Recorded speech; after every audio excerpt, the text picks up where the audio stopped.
আসসালামু আলাইকুম। কবি জ্যোতিরিন্দ্র মৈত্রের লেখা কবিতা ঘাসফুল।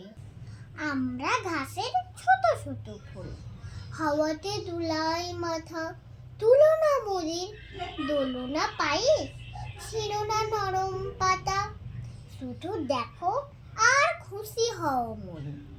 সূর্যের হাসির কিরণে কেমন আমরা হেসে উঠি, আর দুলে দুলে নারী মাথা, ধরার বুকে স্নেহ কণা করি, ঘাস হয়ে ফুটে উঠে।